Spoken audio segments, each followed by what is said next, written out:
If you enjoyed this audiobook, please consider liking, sharing, and subscribing to the channel. Sharing it with your friends and family helps spread knowledge, and when we help others grow, we grow too. Thank you so much for listening. Let's dive into the book. Chapter 1. The Heart of the Team. Part 1. The First Step to Trust. Trust starts in the most unexpected moments, often when we least expect it and feel most exposed. The power of admitting uncertainty, sharing struggles, and showing authentic human moments creates the bedrock for strong teams. When leaders and team members choose to be genuine rather than perfect, they open doors to deeper connections and collaborative success. This section reveals how vulnerability transforms groups of individuals into cohesive teams, providing practical steps to build trust through honest communication and consistent actions. Elena stared at the conference room table, her hands slightly trembling as she prepared to address her new project team for the first time. The marketing director had just been assigned to lead a critical product launch with 5 people she barely knew. Around the table sat Marcus from engineering, Priya from design, James from sales, Anya from customer service, and Tom from finance. Each person looked polite but guarded, their laptops open like shields between them. "I'll be honest with you," Elena began, her voice catching slightly. "I've never led a launch this big before, and I'm terrified of messing it up." The room went quiet. Marcus looked up from his screen for the first time. "Last month, I completely misread market data for another project, and we had to scrap 3 weeks of work. I learned that my fear of asking questions almost cost us the entire timeline." Something shifted in the room's energy. Priya closed her laptop. "I appreciate you saying that. I've been worried about the design timeline because I'm still learning the new software we're using." One by one, each team member began sharing their own concerns and past mistakes. By the end of that first meeting, they had moved from strangers to people with a shared understanding of their human challenges. This transformation didn't happen by accident. Elena had made a conscious choice to lead with vulnerability rather than false confidence. Research consistently shows that teams perform better when members feel safe to express uncertainty and admit mistakes. When leaders model this behavior, they give permission for others to do the same. Consider what happens in most new team situations. People spend enormous energy trying to appear competent and knowledgeable. They avoid asking questions that might reveal gaps in understanding. They hesitate to offer ideas that might be criticized. This protective behavior creates distance between team members and prevents the open communication that drives innovation and problem solving. Marcus later reflected on Elena's approach. "In my previous team, our manager always acted like he had all the answers. We spent more time trying to figure out what he wanted to hear than actually solving problems. With Elena, I felt like I could focus on the work instead of managing impressions." The psychological concept behind this transformation involves what researchers call psychological safety. When team members believe they can speak up, ask questions, and make mistakes without being punished or humiliated, they contribute more fully to the team's success. This safety doesn't mean lowering standards or avoiding accountability. Instead, it creates an environment where people can take calculated risks and learn from failures. Think about your own work experiences. When have you felt most engaged and productive with a team? Chances are it was when you felt accepted as a whole person, including your uncertainties and learning areas. Building this foundation requires consistent small actions rather than dramatic gestures. Elena established weekly check-ins where team members could share both progress and obstacles. She made it routine to ask, "What are you struggling?" alongside, "What's going well?" When someone made a mistake, the team's first response became, "What can we learn?" rather than, "Who's to blame?" Anya discovered this difference during the project's 3rd week. She had miscommunicated requirements to a vendor, causing a 2-day delay. In her previous role, such mistakes led to defensive meetings and finger-pointing. Instead, Elena asked, "Walk us through what happened so we can prevent similar issues." The team spent 15 minutes developing a clearer communication protocol that prevented 3 potential problems later in the project. This approach doesn't mean ignoring problems or avoiding difficult conversations. Trust actually makes these conversations easier because team members assume positive intent from each other. When Tom questioned Priya's design choices during a review meeting, she didn't become defensive. She knew from their established relationship that Tom was trying to help the project succeed, not criticize her personally. The ripple effects extended beyond work tasks. Team members began supporting each other through personal challenges. When James faced a family health crisis, the team naturally redistributed his responsibilities without being asked. This mutual support strengthened their professional collaboration. What small step could you take tomorrow to show more authenticity with your team? Perhaps it's admitting when you don't understand something, asking for help with a challenge, or sharing a lesson from a past mistake. Trust grows through countless micro-moments of vulnerability and response. Each time someone takes the risk to be genuine and receives acceptance rather than judgment, the team's foundation becomes stronger. Elena's team discovered that their initial awkwardness transformed into a competitive advantage. They could adapt quickly to changes, innovate boldly, and support each other through difficult periods because they had built genuine connections from the start. The process requires patience and consistency. Trust isn't established in a single meeting or conversation. It develops through repeated experiences of safety, reliability, and mutual respect. Every interaction becomes an opportunity to either strengthen or weaken the team's foundation. This approach works across industries and team types. Whether leading a software development team, managing a restaurant staff, coaching a sports team, or organizing community volunteers, the principles remain constant. People perform better when they feel genuinely connected to their teammates and confident that their authentic selves are welcomed. The investment in building trust through vulnerability pays dividends throughout the team's life cycle. Problems get identified and solved faster. Innovation increases because people feel safe to suggest unconventional ideas. Conflicts are resolved more constructively because team members assume good intentions from each other. Most importantly, people enjoy their work more when they feel genuinely connected to their colleagues. Part 2. Stories of Openness. Building authentic connections through personal stories can feel risky, but research consistently shows that leaders who practice openness create stronger, more resilient teams. When you share your struggles and admit your mistakes, you give others permission to do the same. This section examines real leaders who chose transparency during critical moments and explores how their courage transformed their teams. These stories span different industries and contexts, proving that openness works everywhere. You'll discover practical strategies to overcome the natural fears that hold most leaders back from being vulnerable. When Maria took over the struggling marketing division at a mid-sized tech company, employee morale was at an all-time low.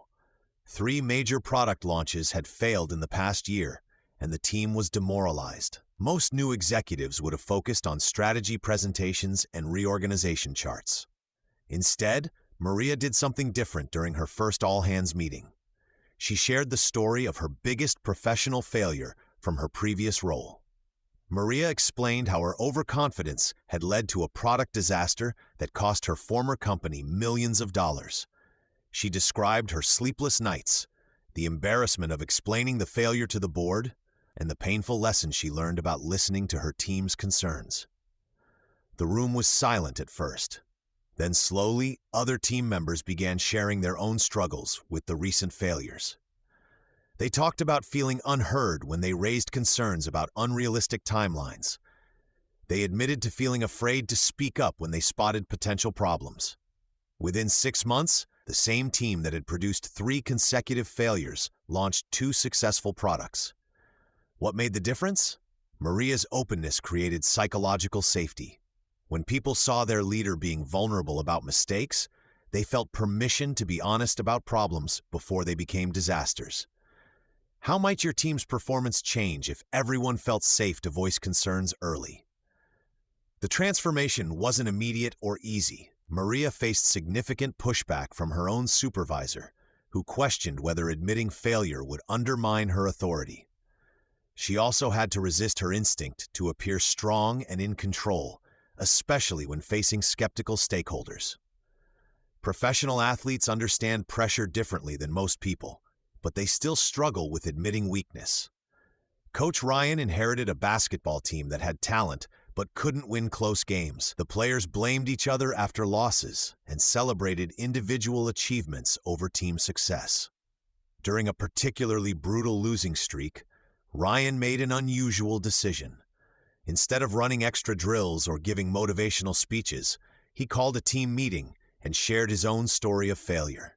He talked about being cut from his college team because he was too proud to ask for help with his shooting technique. He explained how his fear of looking weak had actually made him weaker. Then he did something even more radical.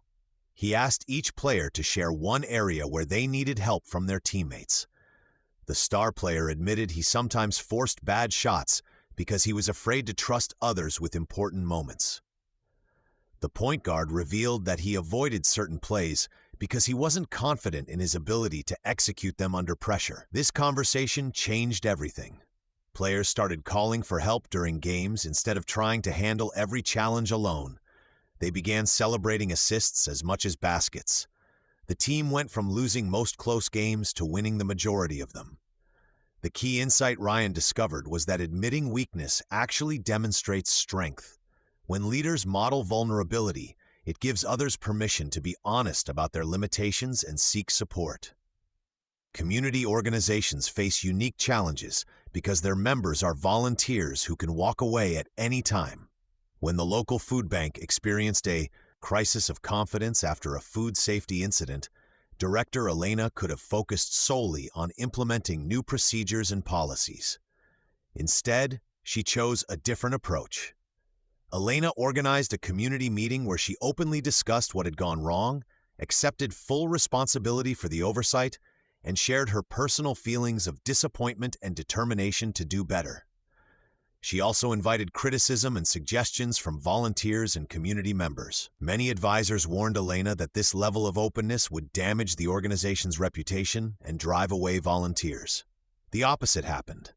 Donations increased, volunteer participation grew, and the food bank developed stronger relationships with partner organizations who appreciated the honest communication.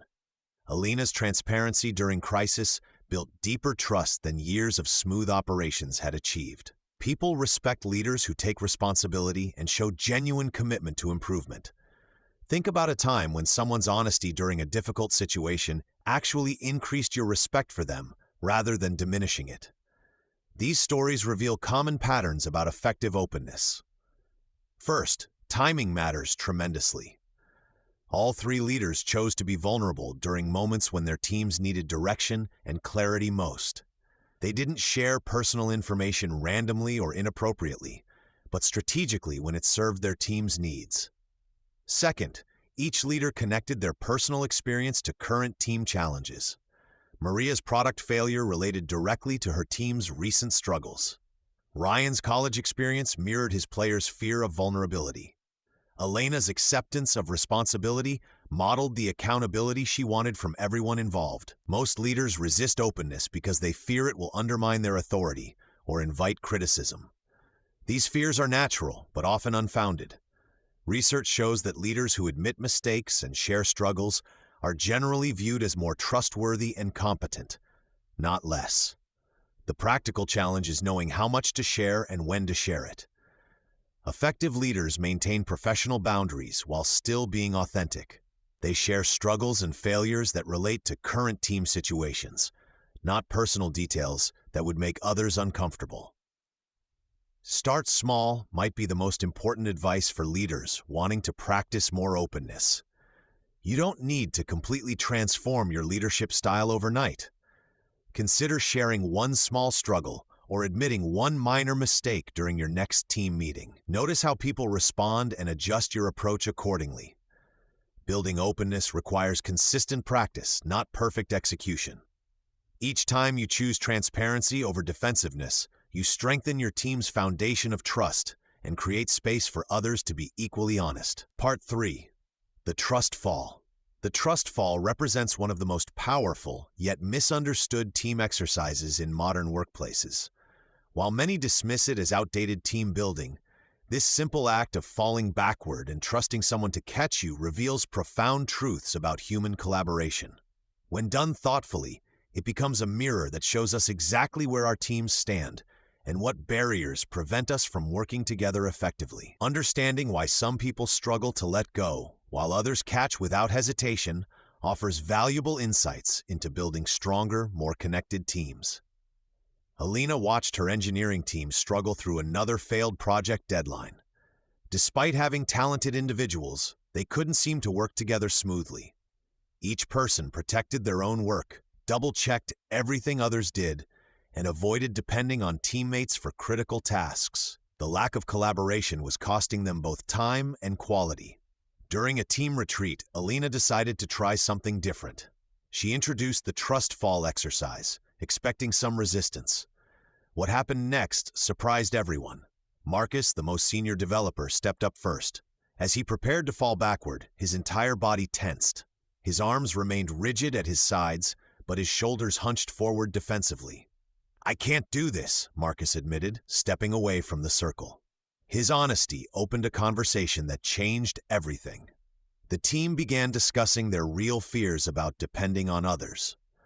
Marcus explained that in previous jobs, colleagues had let him down during crucial moments, leaving him to handle failures alone. Think about your own experiences with trust. What prevents you from fully depending on your teammates when the stakes are high? The psychological barriers that prevent trust often stem from past experiences. When someone has been disappointed or hurt by colleagues before, their brain creates protective mechanisms. These defenses feel necessary, but often create the very problems they aim to prevent. Teams become collections of individuals rather than unified groups working toward shared goals. Lisa, another team member, shared her perspective. She worried that catching someone during a trust fall meant taking responsibility for their safety. This fear extended to work situations where she avoided taking on tasks that required her to support others' efforts. She preferred working alone to avoid the possibility of letting someone down. The team spent time discussing these concerns openly. They realized that their individual fears were preventing collective success. Elena guided them through a modified approach to the trust fall, starting with smaller risks and building gradually.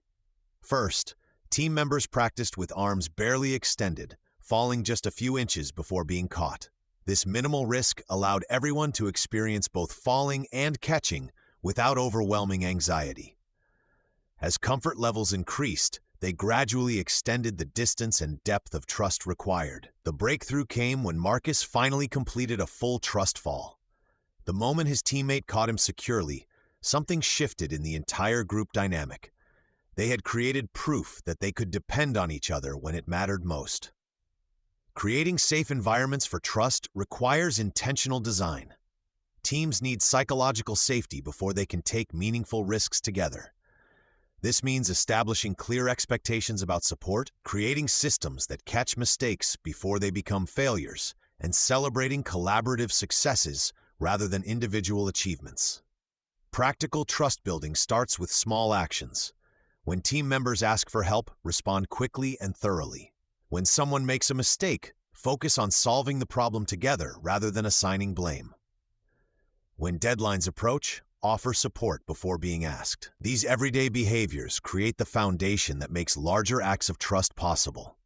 Elena's team began implementing trust practices in their daily work.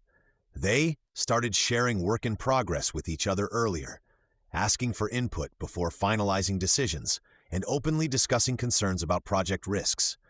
The quality of their work improved because multiple perspectives strengthened every deliverable.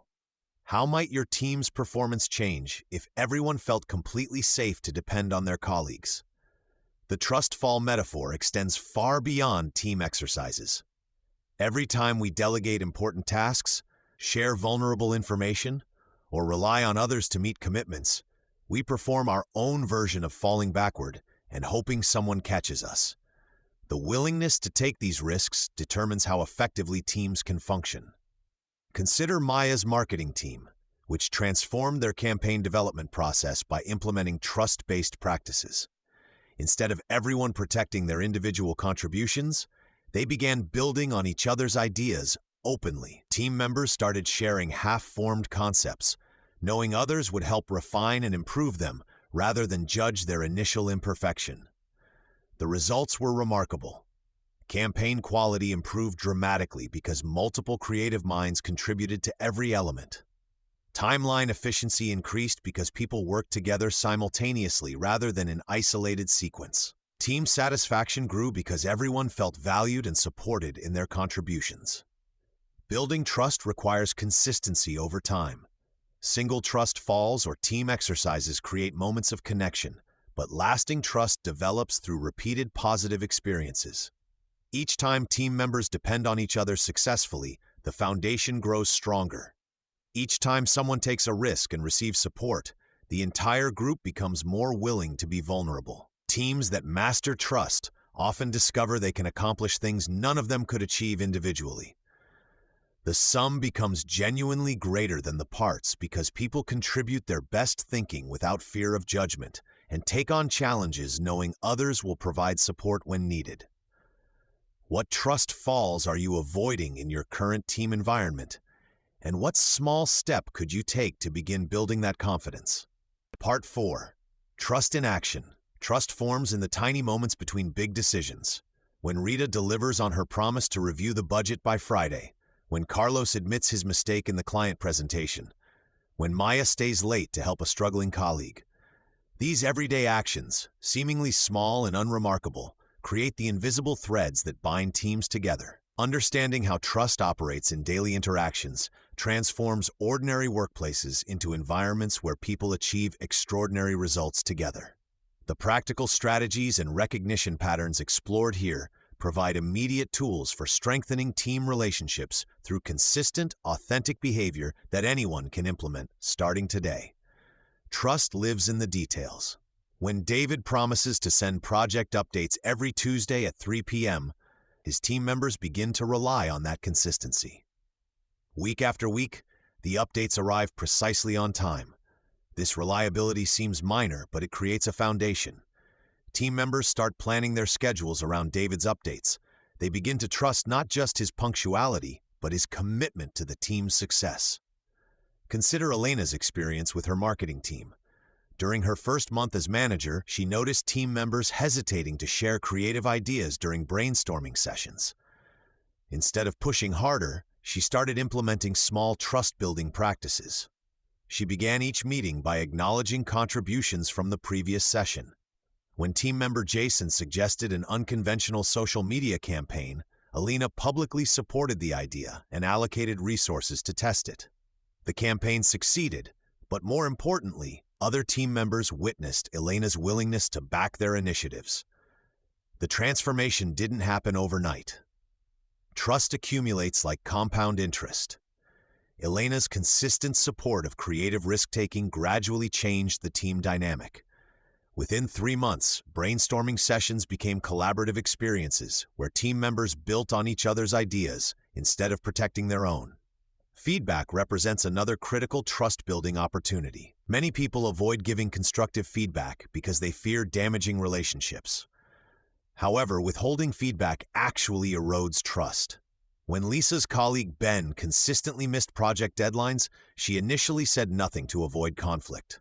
The delays affected the entire team's performance, creating frustration and resentment. Finally, Lisa approached Ben directly. She explained how the delays impacted the team's ability to meet client expectations. Ben revealed he was struggling with the project management software and felt embarrassed to ask for help. Together, they arranged training sessions and established check-in points. Ben's performance improved dramatically, and the team's overall efficiency increased. The conversation strengthened their working relationship because both Lisa and Ben demonstrated care for the team's success. Lisa showed she trusted Ben enough to address problems directly rather than talking behind his back. Ben showed he trusted Lisa enough to admit his struggles and accept help.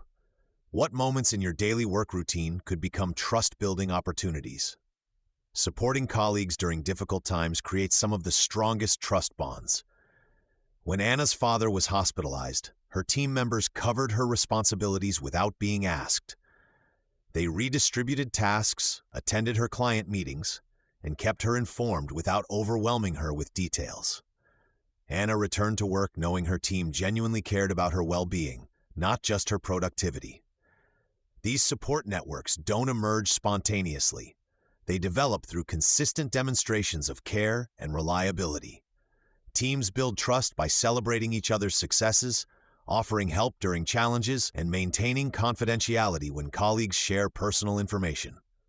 Trust building requires intentionality. Successful teams create specific practices that reinforce trustworthy behavior. Some teams implement weekly check-ins, where members share both professional updates and personal challenges. Others establish peer mentoring programs, where experienced team members support newer colleagues. Many teams create shared accountability systems, where members commit to specific goals and report progress transparently. The key lies in consistency.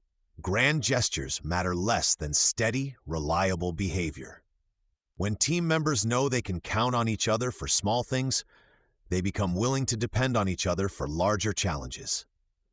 The manager who remembers birthdays, the colleague who always responds to messages promptly, the team member who keeps confidences. These people create environments where trust flourishes. Trust failures often occur in small moments too. Arriving late to meetings, interrupting colleagues during presentations, taking credit for others' work, or gossiping about team members. These behaviors gradually erode the foundation that teams need to function effectively. How could you modify your daily interactions to demonstrate greater trustworthiness? Every interaction presents a choice. Team members can either contribute to the trust account or withdraw from it. The accumulation of small, positive interactions creates the psychological safety that allows teams to tackle ambitious goals, navigate conflicts constructively, and support each other through uncertainties. Trust becomes the foundation that enables everything else great teams accomplish together. Chapter 2. The Art of Honest Talk. Part 1. The Fear of Friction. Most people treat conflict like a poisonous snake. They see it coming and immediately back away. This natural response might keep us safe from immediate discomfort, but it creates far more dangerous problems over time. Teams that consistently avoid difficult conversations often find themselves trapped in cycles of mistrust, missed opportunities, and growing resentment. Understanding why we fear friction and learning to manage these fears transforms how we communicate and work together. The stories and strategies in this section will help you recognize when fear is driving your choices and provide practical tools for moving through difficult conversations with confidence and skill. Rachel watched her marketing team's monthly meeting with growing frustration. For the third month running, everyone nodded politely when she presented the quarterly campaign results, despite the obvious problems with their current approach. The click-through rates were dropping, customer feedback showed confusion about their messaging, and 2 major clients had expressed concerns. Yet when Rachel asked for input, the room remained silent, except for a few murmured agreements that everything looked fine. After the meeting, Rachel overheard 2 team members discussing their real concerns in the break room. They had specific ideas about what was going wrong and concrete suggestions for improvement.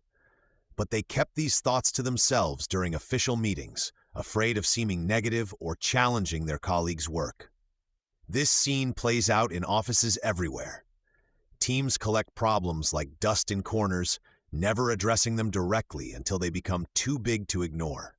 The cost of this avoidance shows up in missed deadlines, repeated mistakes, and talented people leaving for organizations where they feel heard. Fear drives this silence more than laziness or indifference. Most people genuinely want their teams to succeed, but they also want to be liked and accepted. The brain treats social rejection similarly to physical pain, triggering powerful protective responses that make us avoid anything that might threaten our relationships with others. Consider Marcus, a project manager who noticed that his lead developer consistently delivered work 2 days late. Marcus knew this pattern was affecting the entire team's ability to meet client deadlines, but he avoided addressing it directly. He told himself he was being understanding about the developer's heavy workload. In reality, Marcus feared that direct feedback might damage their working relationship or make him seem like a demanding boss.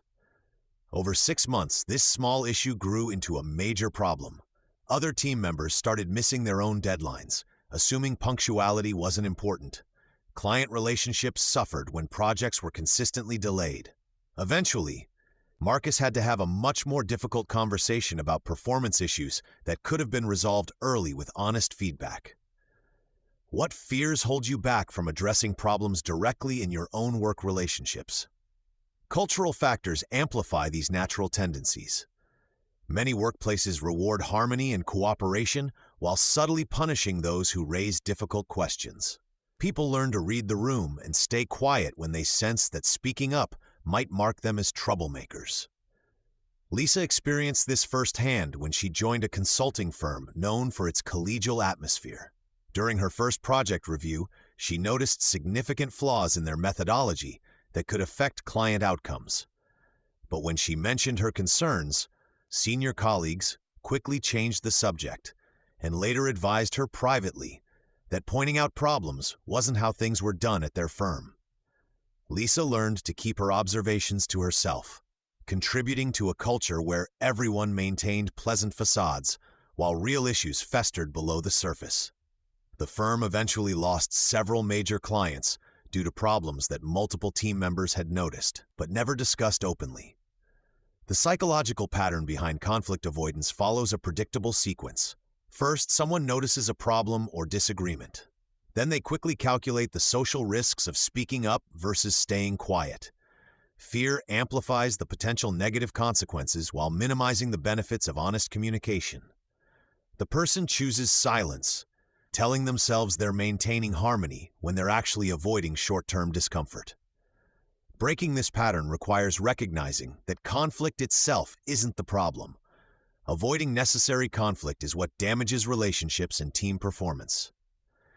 Healthy teams treat disagreement as information rather than threat. They create environments where people can express different viewpoints without fear of social punishment. David learned this lesson when he took over a sales team that hadn't met their targets in 8 months. His predecessor had been beloved by everyone because he never created tension or made anyone uncomfortable. Team meetings were friendly and positive, with everyone supporting each other's ideas and avoiding criticism. David decided to try a different approach. In his first team meeting, he acknowledged the sales numbers directly and asked for honest input about what wasn't working. The initial silence was uncomfortable, but he waited patiently until people began sharing their real concerns. They talked about ineffective sales scripts, unrealistic targets, and confusion about their ideal customer profile. These conversations weren't pleasant, but they led to concrete changes that improved performance. More importantly, team members started bringing problems to David before they became crises, knowing he would listen without shooting the messenger. Think about a current situation where you're avoiding a difficult conversation. What would happen if you approached it as information gathering rather than confrontation? Reframing conflict as collaboration creates space for productive disagreement. Instead of viewing different opinions as personal attacks, teams can treat them as puzzle pieces that help create better solutions. This shift in perspective requires practice and intentional effort, but it transforms how people communicate under pressure. The key is distinguishing between productive conflict and destructive conflict. Productive conflict focuses on ideas, decisions, and outcomes rather than personalities. People can disagree strongly about the best approach while maintaining respect for each other as individuals. Destructive conflict makes everything personal, attacking character rather than addressing specific behaviors or decisions. Emma's design team learned this distinction through trial and error.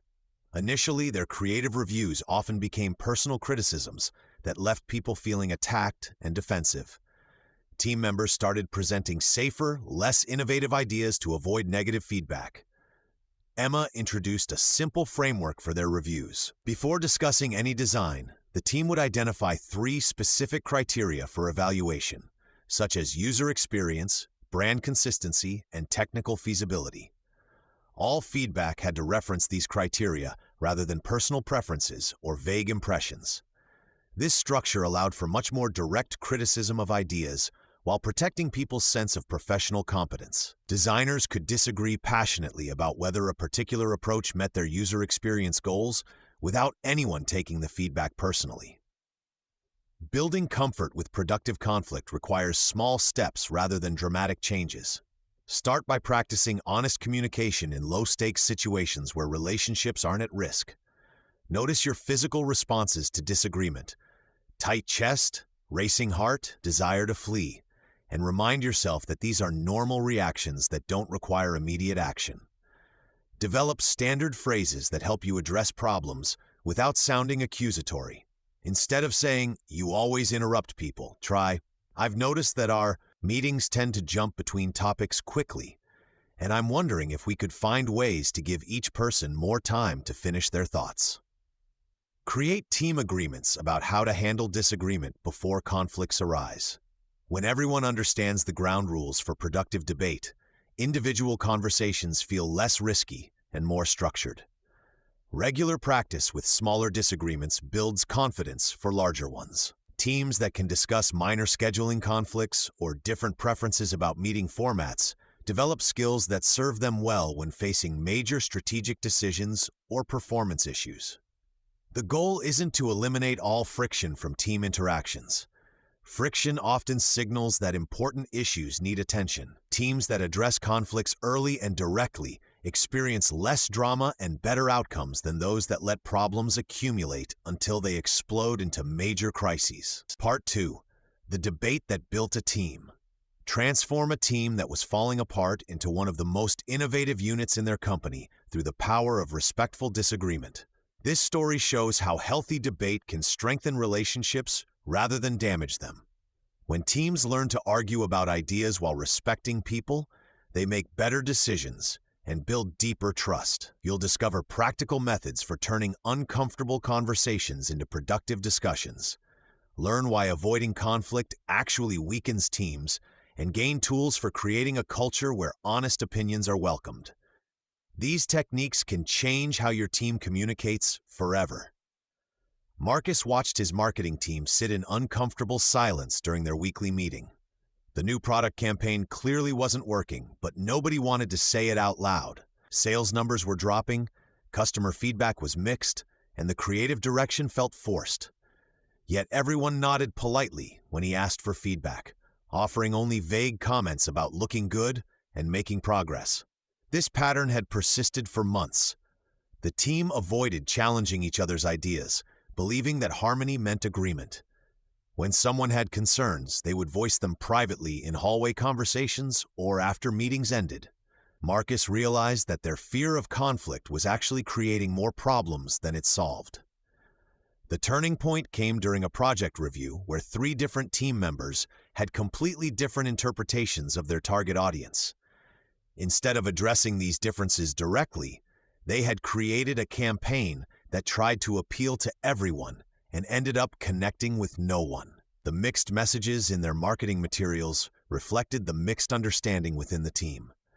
Marcus decided to change their approach completely.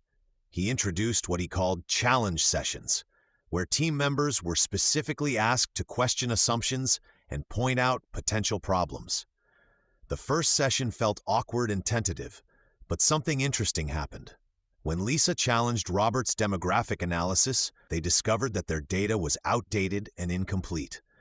This led to better research that transformed their understanding of their customers. How often does your team discover problems only after they become expensive mistakes? The key to their success was establishing clear ground rules for these debates. First, all criticism had to focus on ideas, strategies, or data rather than personal competence or character. Second, anyone raising a concern had to suggest at least one potential solution or alternative approach. Third, the person being challenged had to acknowledge the feedback before defending their position. These rules transformed their interactions. When David questioned the effectiveness of their social media strategy during one session, he presented specific engagement metrics and suggested 3 alternative approaches.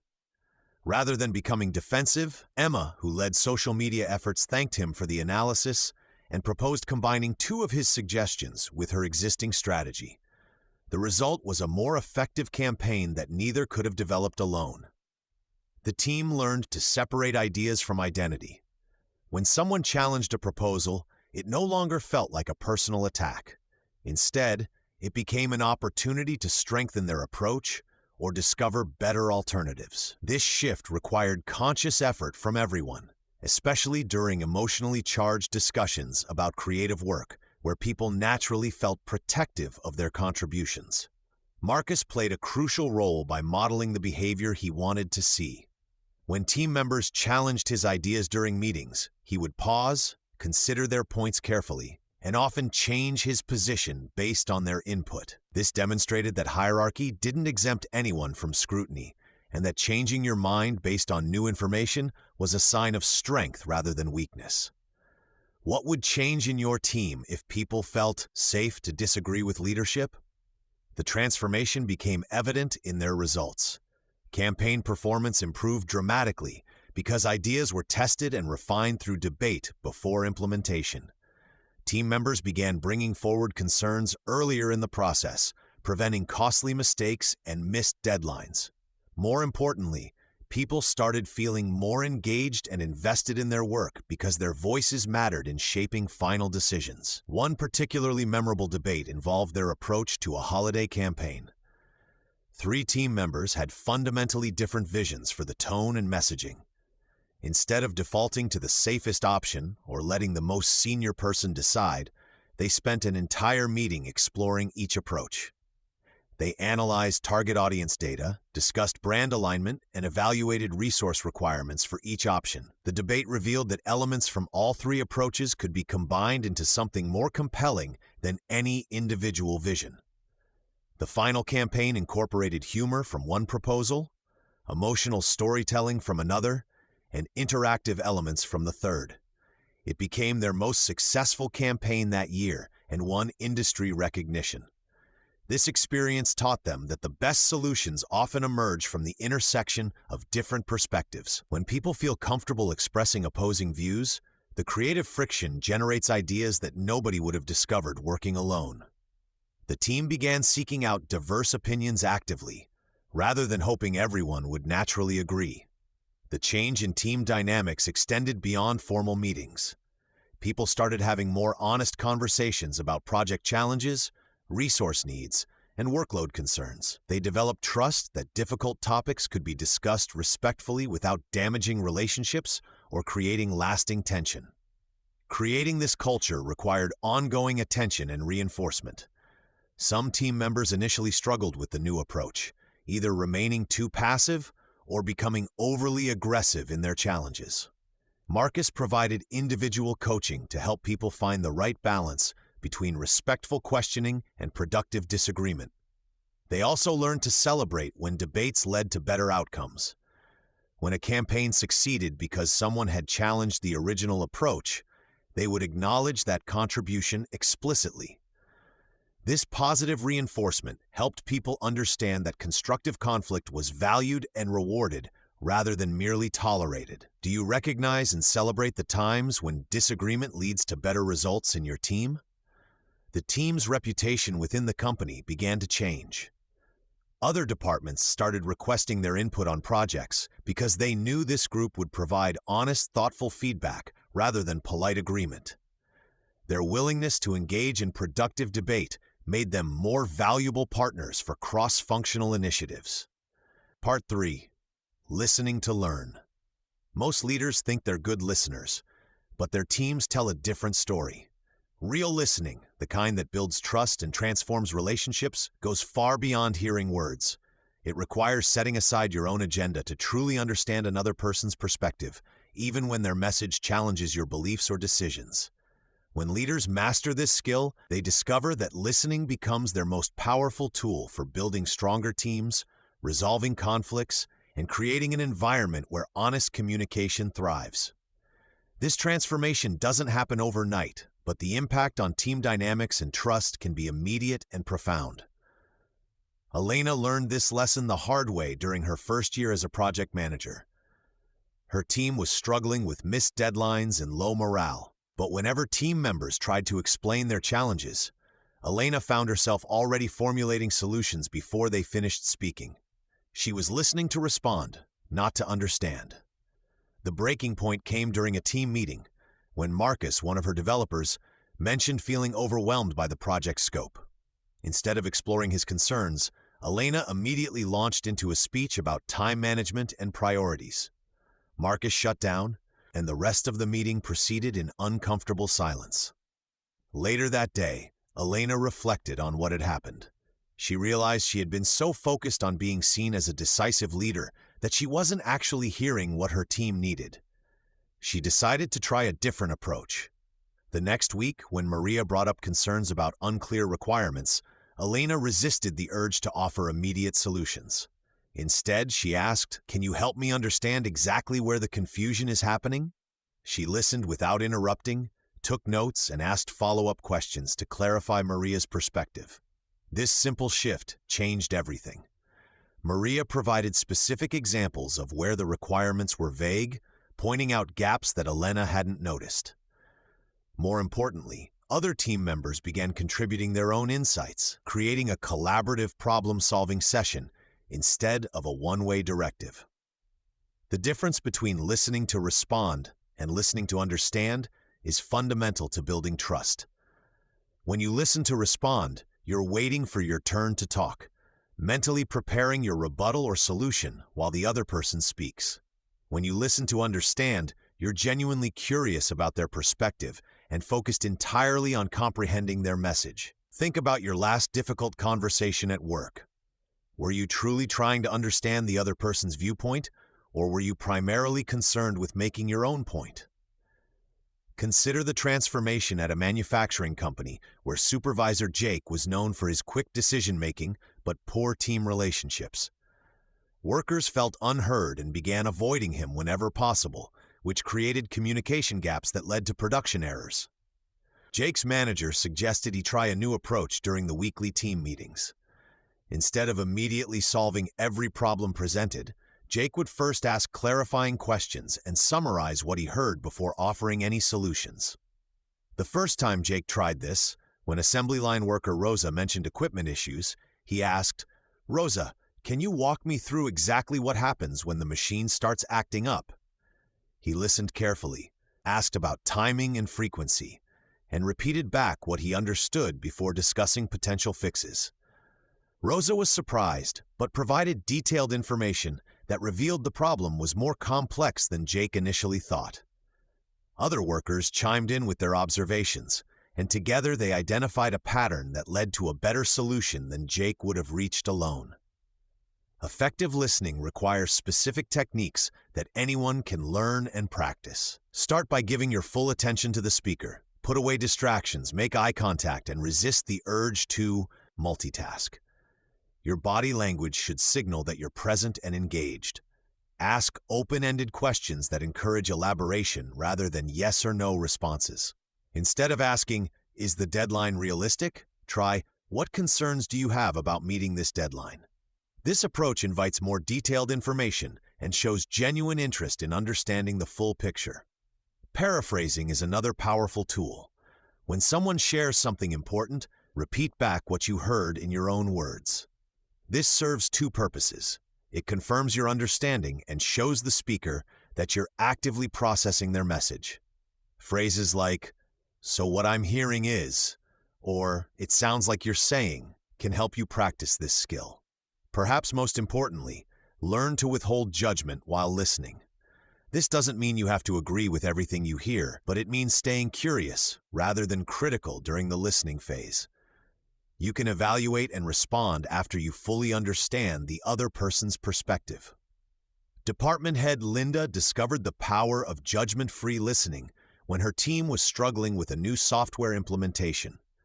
Several team members had expressed frustration, but their complaints seemed scattered and emotional rather than constructive. Instead of dismissing their concerns as resistance to change, Linda scheduled individual conversations with each team member. She approached these conversations with genuine curiosity, asking questions like, "What specific aspects of the new system are creating challenges for you? And how does this compare to your experience with the previous system?" What she discovered surprised her. The complaints weren't about resistance to change, but about specific workflow issues that the software vendor hadn't addressed during training. By listening without judgment, Linda gathered valuable information that led to targeted training sessions and workflow adjustments that significantly improved adoption rates. Active listening also means recognizing that silence can be as important as words. Sometimes people need time to formulate their thoughts, especially when discussing sensitive topics. Resist the urge to fill every pause with words or questions. Give people space to process and respond in their own time. When conflicts arise, listening becomes even more critical. People in conflict often feel unheard and misunderstood, which escalates tensions. By genuinely listening to each party's concerns without taking sides or rushing to solutions, leaders can help de-escalate situations and find paths forward. Regional Manager Carlos faced this challenge when two department heads, Patricia and David, were locked in a dispute over resource allocation. Their conflict was affecting multiple teams and creating tension throughout the organization. Instead of making an executive decision about how to divide resources, Carlos met with each person separately and then together. He used reflective listening techniques, asking each person to explain their position while the other listened without interrupting. He then asked each person to summarize what they had heard from their colleague. This process revealed that both Patricia and David were trying to solve the same underlying problem: inadequate resources for growing customer demands, but they had been focusing on competing for existing resources rather than working together to address the root issue. By truly hearing each other's concerns, they were able to collaborate on a proposal for additional resources that benefited both departments.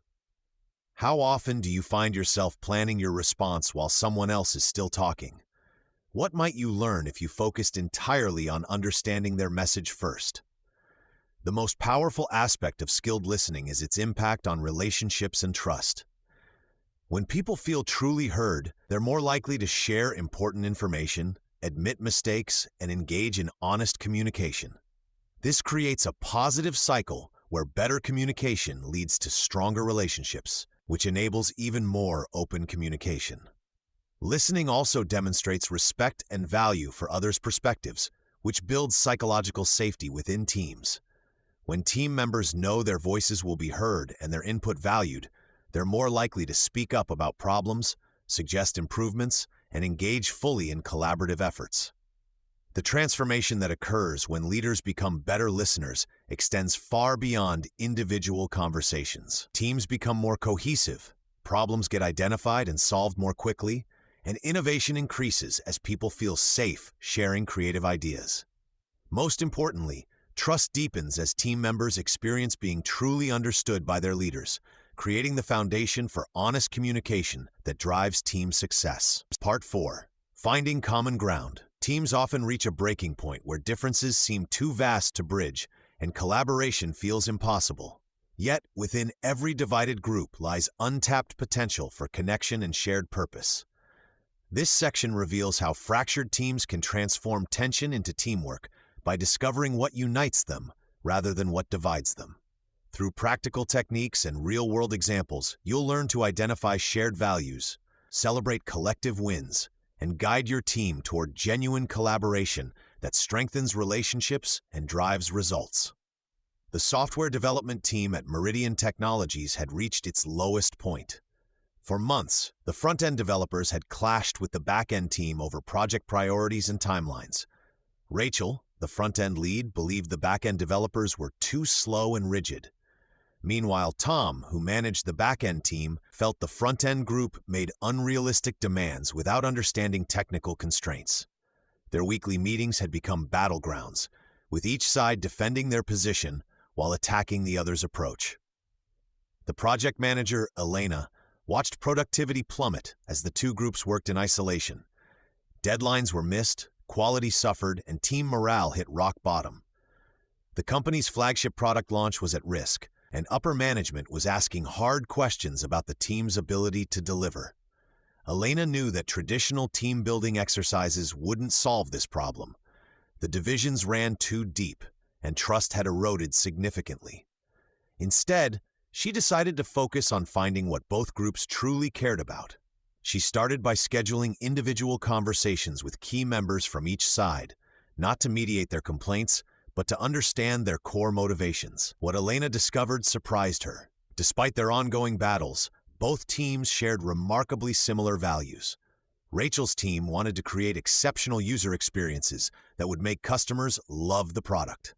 Tom's team was equally passionate about building robust, scalable systems that would serve users reliably for years to come. Both groups took pride in their craftsmanship and wanted the company to succeed. The breakthrough came when Elena presented these findings to the combined team. She didn't focus on their differences or try to assign blame for past conflicts. Instead, she highlighted their shared commitment to user satisfaction and product excellence.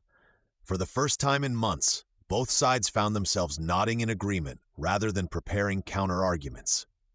Think about your own team dynamics.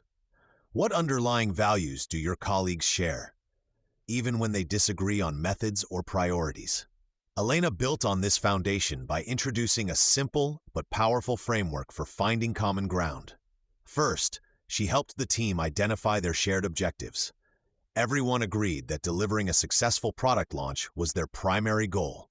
They also shared concerns about maintaining code quality and meeting customer expectations. Next, she guided them through a process of reframing their challenges as shared opportunities.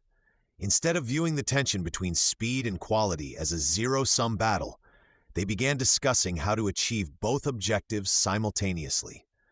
The front-end team's push for rapid iteration could drive innovation, while the back-end team's emphasis on stability could ensure sustainable growth.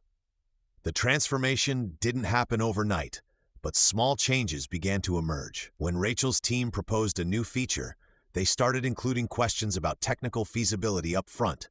Tom's team began providing clearer timelines and explaining the reasoning behind their estimates. These tiny shifts in communication style created space for collaboration. Elena also implemented a practice of celebrating shared wins. When the team successfully resolved a complex integration issue that had required input from both sides, she made sure to highlight how their combined expertise had made the solution possible. These moments of recognition helped both groups see each other as partners rather than obstacles. The role of compromise became crucial as the team learned to find middle ground. Rachel's team agreed to extend certain deadlines when back-end complexity required additional time. Tom's team committed to providing more frequent progress updates and involving front-end developers in architectural discussions. Neither side got everything they wanted, but both felt heard and respected.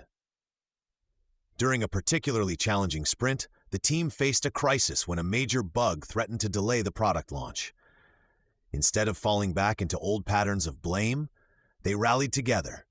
Front-end developers helped with testing, while back-end engineers worked extra hours to implement a fix. The shared pressure revealed their common commitment to success. How might your team's current challenges become opportunities for collaboration if you approached them differently? Elena's leadership during this process proved essential. Rather than dictating solutions, she facilitated conversations that allowed team members to discover common ground themselves. She asked questions that helped people see beyond their immediate frustrations to their deeper shared goals. When tensions arose, she redirected attention to their collective objectives rather than individual grievances. The team also developed practical tools for maintaining their newfound collaboration. They created shared documentation that helped both sides understand each other's constraints and requirements. Regular cross-team sessions allowed developers to learn about different aspects of the system, building empathy and technical understanding. By the time of the product launch, the transformation was remarkable. The same team that had been paralyzed by conflict 6 months earlier had delivered their most successful release to date. Customer satisfaction scores reached new highs, and the development process had become smoother and more efficient. The lessons from Elena's team extend far beyond software development. Any group facing internal divisions can apply similar principles. The key lies in looking past surface-level disagreements to find the deeper values and goals that unite team members. Start by listening carefully to what people really want to achieve.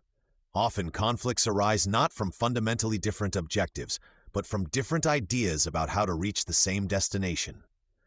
When you identify these shared goals, you create a foundation for productive discussion. Look for opportunities to reframe problems as collective challenges rather than battles between opposing sides. Instead of asking whose approach is correct, ask how different perspectives might combine to create better solutions. This shift in framing opens possibilities for creative collaboration. Celebrate moments when the team works together successfully, no matter how small. These positive experiences build confidence and demonstrate that cooperation is possible. Over time, they help establish new patterns of interaction that replace old adversarial habits. Remember that finding common ground requires patience and persistence. Deep divisions don't heal overnight, and setbacks are normal. The goal isn't to eliminate all disagreement, but to channel different viewpoints into productive discussion that serves shared objectives. What steps could you take tomorrow to help your team discover more common ground in their work together? Chapter 3. Committing to the Cause. Part 1. The Choice to Commit. Real commitment transforms average teams into exceptional ones, but what separates those who simply show up from those who pour their hearts into the mission? This section examines the profound difference between surface-level participation and genuine investment, revealing how individuals and teams can move beyond mere attendance to full engagement. Through compelling stories and practical frameworks, you'll discover what holds people back from true commitment, and how to create an environment where everyone chooses to give their absolute best. The insights here will help you recognize the signs of real dedication and provide you with concrete strategies to foster deeper investment in your own team or organization. Marcus had been part of the marketing team for 8 months, attending every meeting and completing his assigned tasks on time. By all appearances, he was a solid team member. Yet something was missing. His ideas lacked passion, his contributions felt routine, and his energy barely registered during brainstorming sessions. The turning point came during a company retreat when the team leader asked everyone to share what success meant to them personally. When Marcus spoke about his desire to create campaigns that genuinely helped small businesses grow, something shifted. His colleagues saw a different person emerge. Within weeks, Marcus began staying late to refine concepts, volunteering for challenging projects, and bringing innovative solutions to team discussions. The difference wasn't in his skills or capabilities, but in his decision to truly invest himself in the team's mission. This transformation illustrates the fundamental distinction between showing up and committing. True commitment involves emotional investment, personal accountability, and a willingness to go beyond minimum requirements. It means caring about outcomes, not just outputs, and viewing team success as personal success. Consider your own work environment. Can you identify team members who are merely present versus those who are fully engaged? The committed individuals typically demonstrate 3 key behaviors. They take ownership of problems, they seek solutions rather than just highlighting issues, and they support teammates even when it requires extra effort. Fear often stands as the primary barrier to genuine commitment. Elena, a software developer, avoided taking on leadership roles in team projects because she worried about potential failure reflecting poorly on her reputation. This fear kept her contributions surface level for nearly 2 years. The breakthrough came when her manager implemented a learning-focused approach to project outcomes, emphasizing growth over perfection. Past disappointments also create commitment barriers. When previous teams have failed or when leaders have broken promises, individuals naturally protect themselves by limiting their investment. This protective mechanism makes sense, but ultimately limits both personal growth and team potential. Lack of clarity represents another significant obstacle. Team members struggle to commit fully when they don't understand the mission, their role, or how success will be measured. Without clear direction, people default to minimal engagement as a safe strategy. The path to overcoming these barriers begins with honest self-assessment. What specific fears or past experiences might be limiting your current level of commitment? This reflection requires courage but provides the foundation for meaningful change. Creating accountability systems helps transform intention into action. When Derek's product team established weekly commitment check-ins, each member shared specific goals and progress updates. This simple practice increased follow-through by over 60%, Because public commitments carry more weight than private intentions. Setting clear, measurable goals provides direction for commitment. Vague objectives like improve customer service offer little guidance, while specific targets like reduce response time to under 4 hours create focus and urgency. Celebrating progress reinforces commitment behaviors. Teams that acknowledge small wins and milestone achievements maintain higher engagement levels than those that only recognize final outcomes. Recognition doesn't require grand gestures. Sometimes a simple acknowledgement of extra effort proves more motivating than monetary rewards. The choice to commit ultimately remains individual, but leaders and teammates can create conditions that encourage deeper investment. When people feel valued, understood, and connected to meaningful work, commitment becomes a natural response rather than a forced obligation. How might your team's dynamics change if everyone made the conscious choice to invest themselves fully in shared goals? Part 2. The leader's role. Leaders face a unique challenge in today's workplace. How do you inspire genuine commitment rather than mere compliance? The difference between a team that simply follows orders and one that fights for shared goals often comes down to leadership.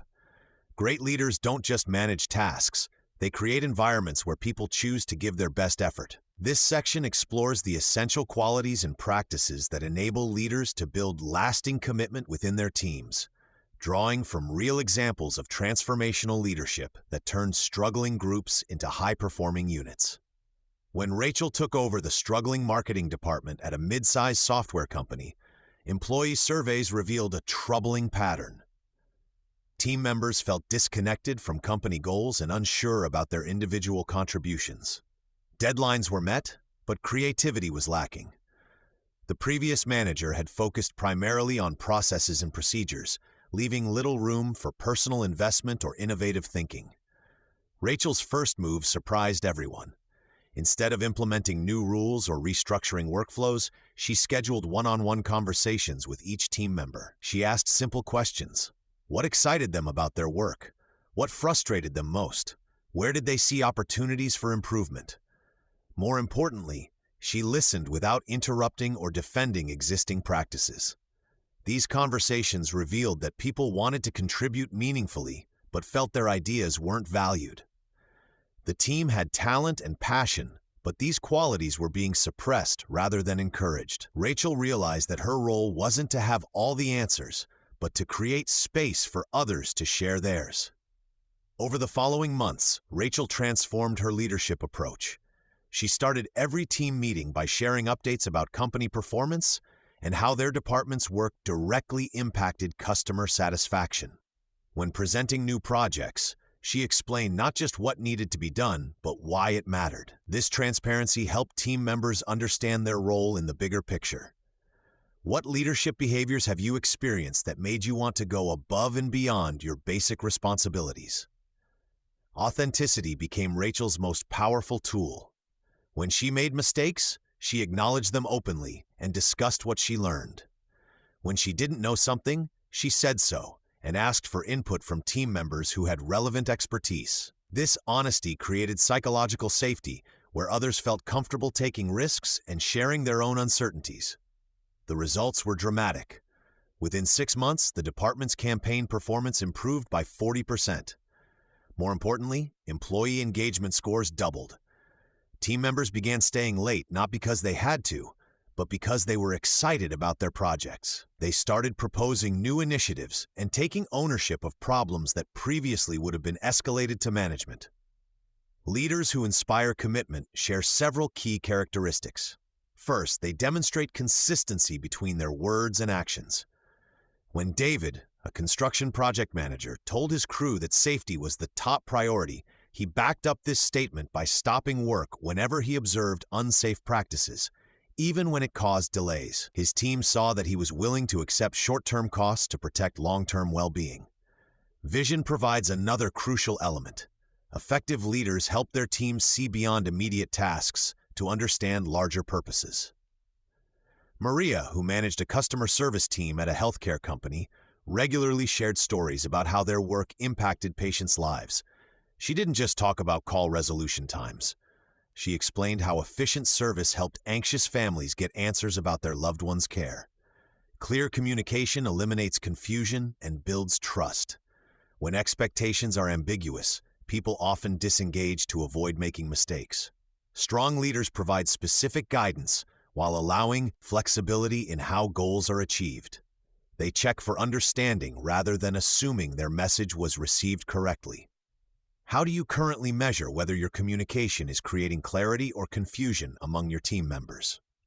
Resilience in leaders creates stability for their teams. When challenges arise, committed leaders remain calm and focused on solutions rather than blame. Tom, a retail district manager, faced store closures during economic uncertainty. Instead of panicking or making dramatic announcements, he met with each affected team to discuss options and support available.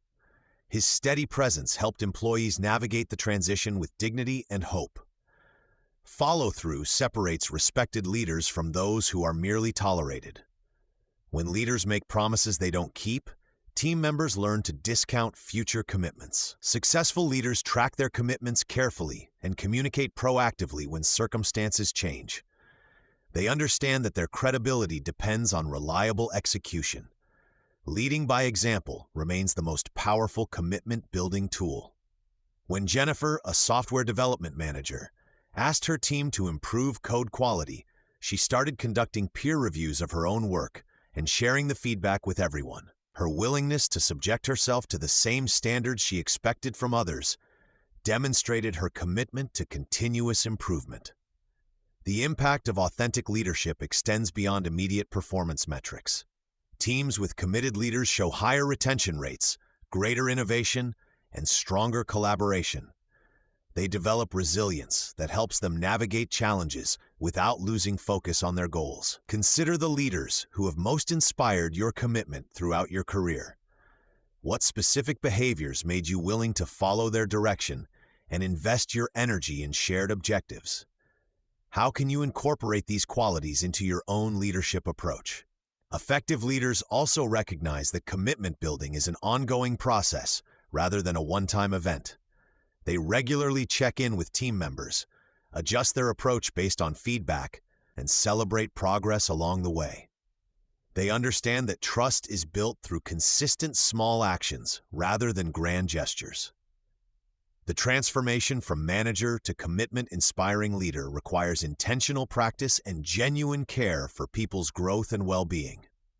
Leaders who master this transition create teams that choose excellence not because they have to, but because they want to contribute to something meaningful. Part 3. The power of buy-in. Building genuine commitment requires more than excellent leadership. It demands that every team member feels they truly own a piece of the mission. When people feel heard, valued, and invested in decisions that affect their work, they transform from passive participants into active champions. This section explores how smart leaders create authentic buy-in by involving their teams in meaningful ways, addressing concerns openly, and fostering an environment where everyone's voice matters. You'll discover practical techniques for building ownership mentality and learn how transparency and trust serve as the foundation for teams that commit wholeheartedly to shared goals. Maya watched her software development team struggle through another missed deadline.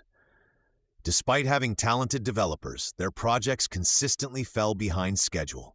Team meetings felt like one-way presentations, where Maya shared updates while her team sat quietly, nodding politely, but showing little enthusiasm. The problem wasn't skill or resources, it was engagement. Everything changed when Maya decided to involve her team in planning the next major project. Instead of presenting a finished plan, she brought the raw requirements to the weekly meeting. "We need to build this customer portal," she said, "but I want to hear your thoughts on the best approach."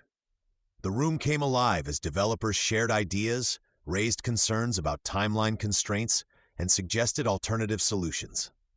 Tom, the senior developer who rarely spoke in meetings, pointed out potential security issues that Maya hadn't considered. Lisa suggested breaking the project into smaller phases to deliver value sooner. When team members see their ideas reflected in the final plan, something powerful happens. They stop viewing the project as something imposed on them and start seeing it as something they helped create. The transformation didn't happen overnight. Maya had to resist her instinct to make quick decisions alone. She learned to ask questions like, "What challenges do you see with this approach?" And "How would you handle this differently?" These simple changes in conversation style made team members feel their expertise was valued and their concerns were taken seriously. What barriers prevent you from seeking input from your team members, and how might removing those barriers change your team's level of engagement? Recognition played a crucial role in building buy-in. When the team successfully delivered the first phase of the customer portal ahead of schedule, Maya made sure to highlight specific contributions. During the company all-hands meeting, she mentioned Tom's security insights that prevented potential vulnerabilities and Lisa's phased approach that allowed early customer feedback. This public recognition reinforced that individual contributions directly impacted team success. However, building buy-in isn't just about the good times. When the team faced a major technical challenge that threatened to delay the second phase, Maya's response proved critical. Instead of panic or blame, she gathered the team for an honest discussion about options. She shared the business implications clearly while asking for their input on solutions. The team proposed working overtime for 2 weeks to meet the deadline, but Maya introduced a different perspective. "I appreciate your willingness to push hard, but let's think about sustainable solutions. What if we communicate with the client about a 1-week delay while we implement a more robust solution?" This approach showed the team that their well-being mattered as much as project deadlines. Trust forms the foundation of genuine buy-in. Teams that feel their leaders will support them through difficulties show greater willingness to commit fully to challenging goals. When Kevin, a junior developer, made a coding error that required significant rework, Maya's response set the tone for the entire team. Instead of criticism, she used it as a learning opportunity, pairing Kevin with Tom for additional mentoring. Transparency about challenges and constraints builds trust more effectively than presenting an artificially positive picture. Maya began sharing monthly business updates with her team, including information about client satisfaction, revenue impact of their projects, and competitive pressures. This context helped team members understand how their daily work connected to larger business objectives. The team started suggesting process improvements and efficiency gains because they understood the broader picture. When they knew that faster deployment meant happier clients and more business, they became invested in finding better solutions. This shift from following instructions to contributing strategic thinking marked the difference between compliance and true commitment. Regular check-ins became essential for maintaining buy-in over time. Maya instituted brief, weekly one-on-one conversations with each team member, not to micromanage, but to understand their concerns and gather feedback about team processes. These conversations revealed that Lisa felt overwhelmed by her testing responsibilities, leading to a discussion about redistributing work and bringing in additional testing resources. How often do you create opportunities for team members to share their concerns and suggestions, and what might you learn if you asked more frequently? Addressing concerns promptly prevents small issues from becoming major obstacles to commitment. When several team members expressed frustration about unclear requirements from clients, Maya worked with the sales team to improve the handoff process. This responsiveness showed the team that their feedback led to real improvements in their working conditions. The results spoke clearly about the power of genuine buy-in. Project delivery times improved by 30%, client satisfaction scores increased, and team turnover dropped to near zero. More importantly, team members began taking initiative beyond their assigned tasks, suggesting improvements and mentoring newer developers without being asked. Maya's experience illustrates that buy-in cannot be manufactured through motivational speeches or team-building exercises alone. It emerges when people feel their voices matter, their contributions are recognized, and their concerns are addressed with genuine care and action. Teams with authentic buy-in don't just complete assigned work, they actively seek ways to improve outcomes and support each other's success. The foundation of lasting commitment rests on the simple principle that people support what they help create. When leaders consistently demonstrate that team input shapes decisions and individual contributions drive success, they create an environment where commitment becomes the natural response rather than a forced requirement. Part 4. Stories of True Commitment. When teams face their darkest moments, true commitment becomes the bridge between failure and extraordinary success. This section reveals powerful stories of teams who transformed impossible challenges into remarkable achievements through unwavering dedication to each other and their shared mission. These real-world examples demonstrate how commitment goes beyond individual effort to create collective strength that can overcome any obstacle. You'll discover the specific strategies these teams use to maintain unity during crisis, the mindset shifts that turn setbacks into comebacks, and the practical approaches you can implement to build this same level of deep commitment within your own team. The emergency room at Metro General Hospital faced a crisis that would have broken most teams. Dr. Elena Rodriguez watched as 3 senior nurses submitted their resignations in a single week, citing burnout and impossible working conditions. Staff morale hit rock bottom as patient wait times stretched beyond 6 hours. The remaining team of 12 seemed ready to abandon ship. What happened next defied every expectation. Instead of accepting defeat, the remaining team members made a choice that would transform their workplace forever. They gathered after their grueling shift and made a pact. Each person committed not just to staying, but to rebuilding their department together. The transformation didn't happen overnight. Nurse practitioner James Kim took the lead in reorganizing patient flow systems. Technician Maria Santos volunteered to cross-train in multiple roles, working extra hours without pay. Dr. Rodriguez restructured her schedule to provide more support during peak hours. Each team member found ways to contribute beyond their basic duties. Within 6 months, their emergency department became the highest rated in the city. Patient satisfaction scores jumped from 2.1 to 4.8 out of 5. Staff turnover dropped to 0, and they had a waiting list of professionals wanting to join their team. The key wasn't just their individual skills, but their commitment to each other's success. Consider your current team situation. What would change if every member made this same level of commitment to collective success? The software development team at Phoenix Tech faced a different but equally daunting challenge. Their flagship product had a critical security flaw discovered just 2 weeks before launch. The company had already invested $3 million in marketing, and contracts worth $15 million hung in the balance. Competitors were circling, ready to capture their market share. Team lead Rachel Chen called an emergency meeting. Instead of pointing fingers or making excuses, she asked a simple question that changed everything. She asked each team member to decide whether they were willing to commit fully to finding a solution, knowing it would require personal sacrifice and uncertainty. Developer Alex Thompson volunteered to work around the clock, sleeping in the office when necessary. Quality assurance specialist Nina Patel reached out to security experts in her network, calling in personal favors. Project manager Tom Wilson restructured the entire timeline, creating a new framework that maximized their limited time. The team established what they called their commitment protocol. Every decision was made collectively. Every problem belonged to everyone. Success or failure would be shared equally. They created daily check-ins where team members could voice concerns, request help, or celebrate small wins.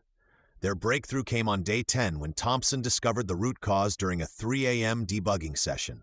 But the solution required everyone to contribute their expertise. Patel's security contacts provided crucial insights. Wilson's timeline management ensured they met every milestone. Chen's leadership kept everyone focused and motivated. They delivered the corrected product with 3 days to spare. The launch exceeded all projections, generating $22 million in first-year hot revenue. More importantly, their team became the gold standard for other departments. Their commitment protocol was adopted company-wide. Think about the last time your team faced a major crisis. What role did commitment play in the outcome, and what might have been different with deeper dedication? The Mountain Rescue Team of Colorado provides perhaps the most compelling example of commitment under pressure. When a blizzard trapped 5 hikers on Peak Summit, the standard protocol called for waiting until weather conditions improved. But team coordinator Lisa Park knew the hikers had limited supplies, and dropping temperatures meant survival chances decreased by the hour. 8 volunteers made the decision to attempt the rescue despite dangerous conditions. Rescue specialist David Hull modified his equipment to work in sub-zero temperatures. Medic Jenny Foster prepared additional supplies, anticipating extended exposure. Communications expert Mark Stevens rigged a backup system using his personal equipment. The rescue took 14 hours in brutal conditions. Team members took turns breaking trail through waist-deep snow. When Hull's gear failed at 11,000 feet, Foster shared her backup supplies. When Stevens lost radio contact, the team switched to their practiced hand signal system. Each person's commitment to the mission kept everyone moving forward. They reached the stranded hikers with less than 2 hours of daylight remaining. All 5 hikers survived with minor injuries. The rescue team's commitment to each other and their mission made the difference between life and death. What strikes observers about this team is their daily preparation for moments like these.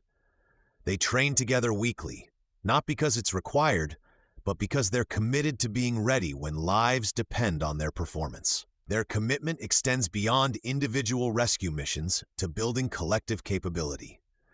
Park explains their approach simply. Every team member knows that their commitment to excellence directly impacts their ability to save lives. This shared purpose creates a bond that sustains them through the most challenging situations. How does your team's sense of shared purpose compare to these examples, and what steps could strengthen that connection? The common thread in these stories isn't talent or resources, but the conscious choice each team made to commit fully to their collective success. These teams didn't wait for perfect conditions or guaranteed outcomes. They chose commitment as their starting point and built everything else from there. True commitment reveals itself during adversity, not comfort. The emergency room team's commitment was tested by staff shortages and overwhelming patient loads. The software team faced impossible deadlines and technical challenges. The rescue team operated in life-threatening conditions. In each case, commitment provided the foundation for finding solutions that seemed impossible. These teams also share specific practices that sustained their commitment.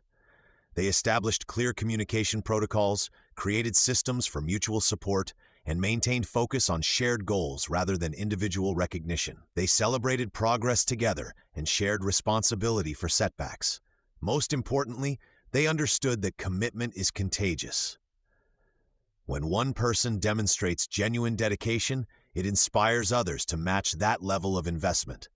This creates an upward spiral where the team's collective commitment exceeds what any individual could achieve alone. Building this level of commitment requires intentional effort and consistent action. It begins with honest conversations about what matters most to the team and why success requires everyone's best effort. It continues with creating structures that support commitment and removing barriers that undermine it. The teams in these stories prove that extraordinary results become possible when commitment becomes the team's defining characteristic. Their examples provide a roadmap for any team willing to make the same choice. Chapter 4: The Circle of Results. Part 1: The Last Piece of the Puzzle. Picture a team that works countless hours but achieves little. Members blame each other when projects fail, and meetings become battlegrounds of competing agendas. Now imagine the same team 6 months later delivering exceptional results with half the stress. What changed? They discovered that results are not the starting point of teamwork, but the natural outcome when 3 essential elements work together: trust, honest communication, and shared commitment. This transformation story reveals why some teams consistently excel while others struggle despite having talented individuals. Rachel joined a software development team at a growing tech company that was hemorrhaging clients due to missed deadlines and buggy releases. The team had 5 skilled programmers, but they worked in isolation, rarely sharing progress or challenges. When problems arose, fingers pointed in every direction except toward solutions. The breaking point came during a critical client presentation. The team's newest feature crashed repeatedly and nobody knew why. Each programmer had built their part correctly, but the pieces didn't fit together. The client walked away, taking $1 million contract with them. Does this scenario remind you of challenges you've faced in your own work environment? Rachel's manager, David, recognized that technical skills weren't the problem. The team lacked the foundation needed for collective success. He started with trust-building exercises that seemed simple, but revealed deep issues. Team members discovered they had been making assumptions about each other's work without ever asking questions or offering help. The transformation began when David introduced daily stand-up meetings, where each person shared 3 things: what they accomplished yesterday, what they planned for today, and any obstacles they faced. Initially, these meetings felt awkward and forced. People gave vague updates and avoided mentioning real problems. However, something shifted when Emma, one of the senior developers, admitted she was struggling with a complex algorithm and didn't know how to proceed. Instead of judgment, she received immediate offers of help from 2 colleagues. This single moment of vulnerability broke down barriers that had existed for months. Trust emerged gradually as team members began sharing not just their successes, but their struggles. They created a simple framework for honest communication that anyone could follow. Before speaking, they asked themselves 3 questions. Is this information helpful to the team? Am I being specific rather than vague? Am I focusing on solutions rather than blame? The commitment element proved more challenging. Individual goals often conflicted with team objectives, creating internal competition rather than collaboration. David worked with the team to establish shared goals that everyone could support.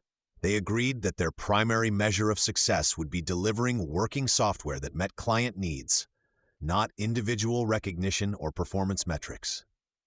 To track progress effectively, they implemented a visual dashboard that showed the status of all projects in real time. This transparency eliminated the need for constant status meetings and allowed everyone to see how their work contributed to the bigger picture. Team members could quickly identify bottlenecks and offer assistance before small problems became major crises. What methods does your team currently use to track collective progress towards shared goals? The results were remarkable, but didn't happen overnight. In their first month with the new approach, they delivered 2 small projects on time but with some quality issues. Rather than celebrating prematurely, they held reflection sessions to identify what worked and what needed improvement. By the 3rd month, something extraordinary happened. The team began anticipating each other's needs and proactively offering support. When Kevin noticed that Lisa was working late on database optimization, he volunteered to handle her testing tasks the next day. When the team faced a challenging deadline, they naturally redistributed work based on availability and expertise rather than rigid job descriptions. The breakthrough came when they landed their biggest client ever, a project that would have been impossible for them to handle 6 months earlier. The client specifically chose their company because of their reputation for reliable delivery and seamless teamwork. Celebrating achievements became an intentional practice rather than an afterthought. They established simple rituals, a team lunch after completing major milestones, personalized thank you notes highlighting specific contributions, and monthly reflection sessions where they shared lessons learned and appreciated each other's growth. The most powerful celebration came when they realized their success wasn't just about completing projects, but about how they had evolved as individuals through collective effort.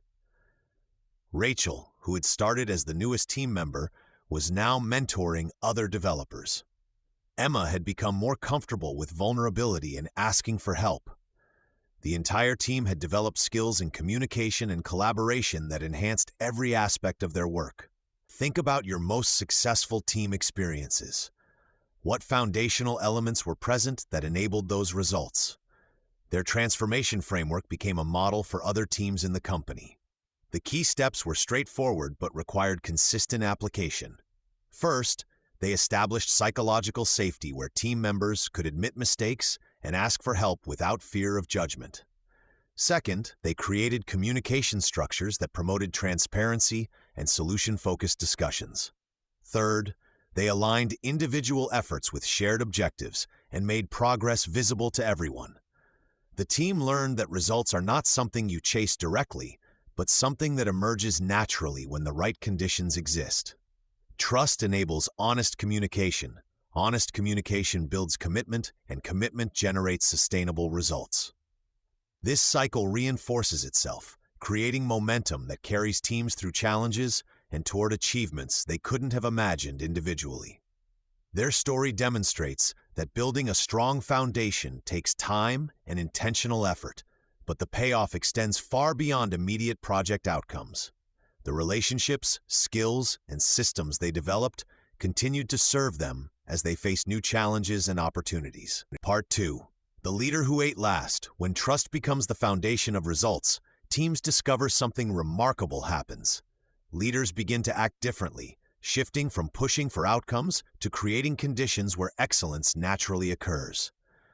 This transformation reveals one of the most powerful leadership approaches: putting your team's needs before your own immediate gains. The stories that follow demonstrate how servant leaders build extraordinary teams by changing their fundamental approach to leadership.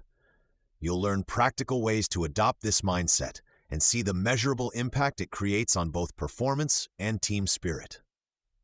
Marcus ran a software development team at a growing tech company. For months, his team missed deadlines and struggled with communication problems. Team members worked long hours but seemed disconnected from each other and their goals. Marcus noticed that whenever problems arose, people pointed fingers instead of solving issues together. The turning point came during a particularly stressful project crunch. Instead of demanding longer hours from his already exhausted team, Marcus made an unexpected decision. He stayed late himself to handle administrative tasks that were taking time away from his developers' core work. He also brought dinner for the team and sat down to understand what obstacles they faced. What Marcus discovered changed his entire approach to leadership. His team members weren't lazy or incompetent. They were drowning in unclear requirements, constant interruptions, and fear of making mistakes. Rather than focusing on his own performance metrics, Marcus began asking a different question: what do my people need to succeed? The servant leadership approach requires leaders to flip traditional power structures. Instead of expecting others to serve their vision, servant leaders ask how they can serve their team's growth and success. This doesn't mean being weak or avoiding difficult decisions. It means making decisions based on what helps the team perform at their best. Consider how Rachel, a project manager at a marketing agency, handled a crisis when her team faced an impossible deadline. Instead of pressuring everyone to work weekends, she analyzed the situation differently. She realized the real problem was that 3 team members were stuck on tasks outside their expertise, while others sat idle. Rachel reorganized the work to match people's strengths and took on client communication herself to protect her team's focus time.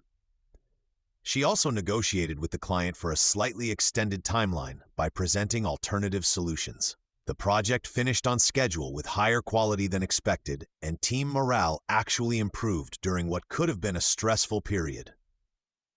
What specific obstacles prevent your team members from doing their best work, and how could removing those obstacles change their performance?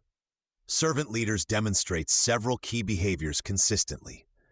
They listen more than they speak, especially when tensions run high. They make themselves available when team members need guidance, even when it's inconvenient. They celebrate others' successes loudly and take responsibility for failures quietly. David, a restaurant manager, exemplified this approach during the busy holiday season. When his kitchen staff struggled with a new menu system, David didn't criticize their performance. Instead, he worked alongside them during peak hours, learning the system himself and identifying process improvements.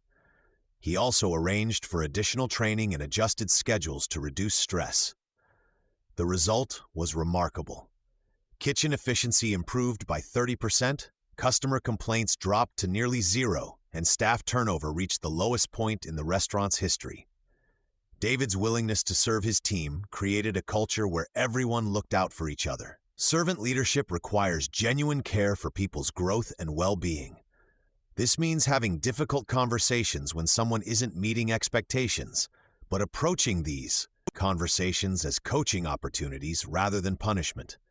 It means recognizing that helping others succeed ultimately creates better results for everyone. Think about Alina, a sales team leader who noticed one of her top performers becoming increasingly withdrawn and missing targets. Instead of implementing performance improvement plans or increasing pressure, Alina scheduled regular one-on-one meetings to understand what was happening. She discovered that the team member was struggling with personal issues that affected their confidence. Alina worked with HR to provide support resources and temporarily adjusted the person's territory to reduce travel stress. She also paired them with a mentor and adjusted goals to be more achievable during the difficult period.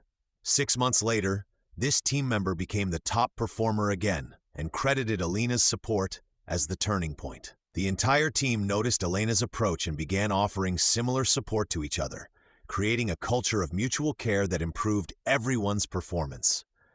How might your team's performance change if each member felt genuinely supported in their personal and professional growth? The challenges of servant leadership are real and significant. Leaders often face pressure from above to deliver results quickly, making it tempting to resort to traditional command and control methods. Servant leadership requires patience, because building trust and developing people takes time. There's also the risk of being perceived as weak by those who equate leadership with dominance.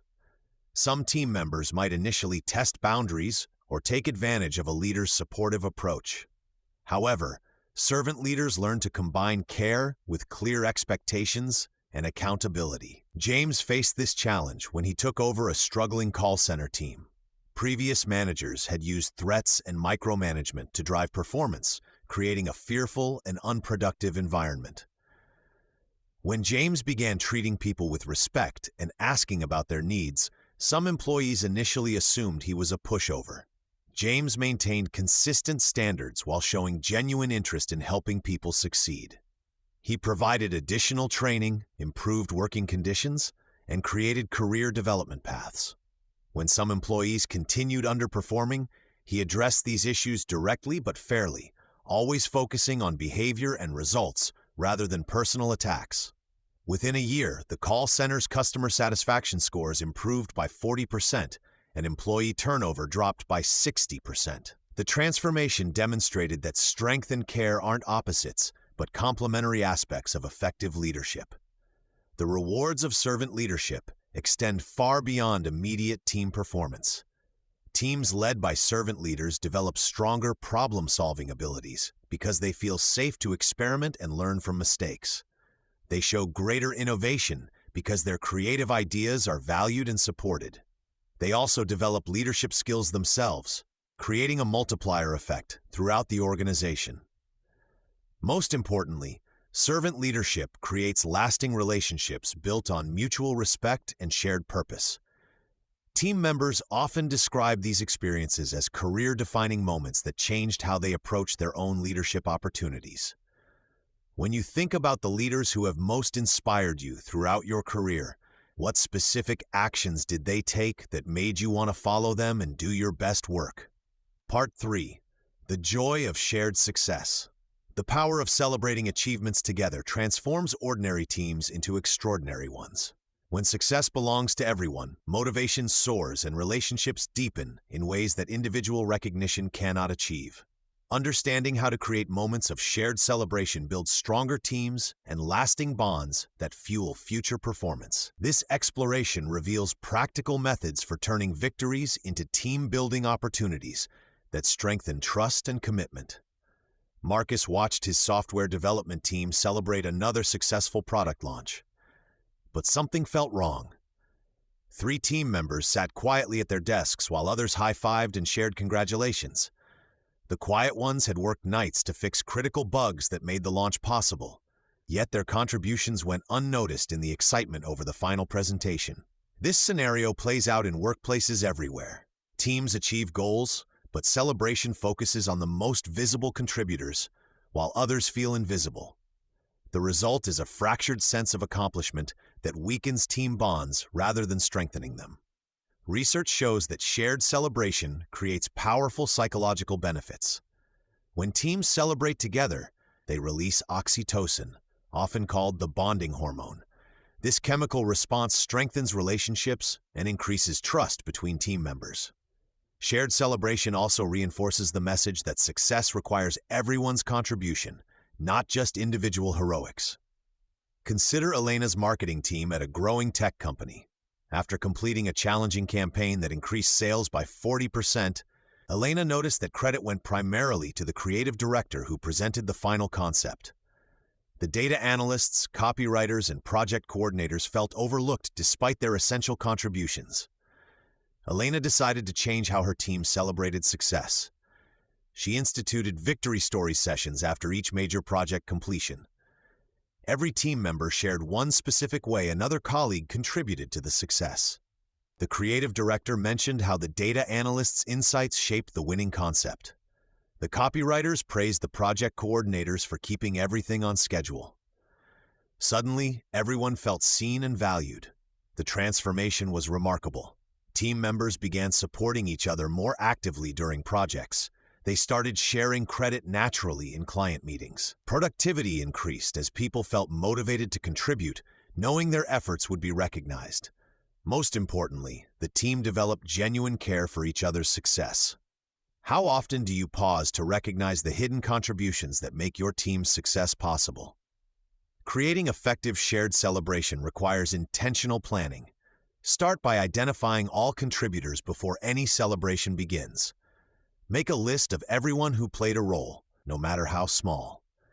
Then design recognition that highlights different types of contributions equally. David's engineering team developed a success ingredients approach. After completing projects, they created visual maps showing how each person's work connected to the final result. The senior engineer's technical expertise linked to the junior developer's testing thoroughness, which connected to the project manager's timeline coordination. Everyone could see their essential place in the success story. The timing of celebration matters significantly. Immediate recognition carries more emotional impact than delayed acknowledgement. However, deeper reflection sessions work well when scheduled within a week of achievement. This allows time for the full scope of contributions to become clear while maintaining the emotional connection to success. Teams that celebrate well together also handle failure better. When people feel valued for their contributions during good times, they remain committed during challenging periods. They understand that success and struggle are shared experiences that strengthen rather than divide the group. Practical celebration methods range from simple to elaborate. Team lunches work well for smaller achievements. Larger successes might warrant team retreats or special recognition events. The key is matching the celebration scale to the achievement level while ensuring everyone feels included. Some teams create celebration rituals that become part of their culture. Kevin's sales team rings a bell when they close major deals, but only after every team member states one way they contributed to the success. This simple ritual reinforces that every victory belongs to everyone. Recognition programs should avoid ranking team members against each other.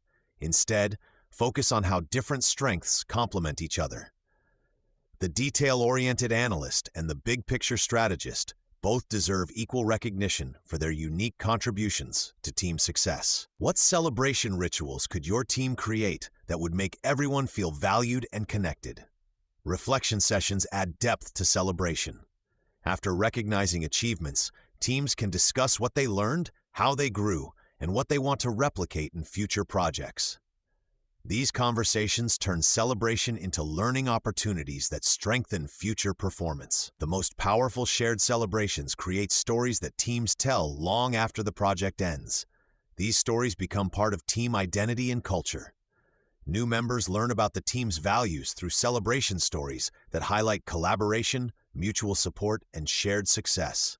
When teams truly embrace shared celebration, individual competition transforms into collective ambition. People stop hoarding credit and start sharing it freely. They find joy in others' contributions and feel proud to be part of something larger than themselves.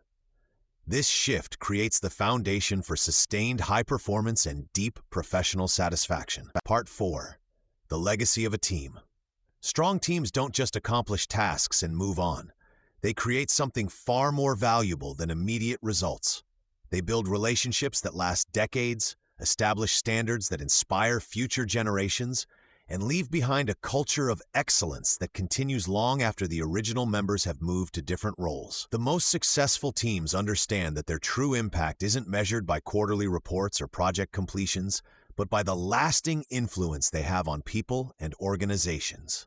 This legacy becomes a living example of what's possible when trust, commitment, and shared purpose come together. Consider the story of Elena and her product development team at a mid-sized technology company. In 2018, they were tasked with creating a new software platform under tight deadlines and limited resources. Instead of focusing solely on the technical deliverables, Elena made an unusual decision. She spent the first week of the project building what she called legacy intentions with her team. During these sessions, the team discussed not just what they wanted to build, but how they wanted to work together and what kind of example they wanted to set. They talked about the developers who would maintain their code years later, the customers who would use their product, and the new team members who would join them.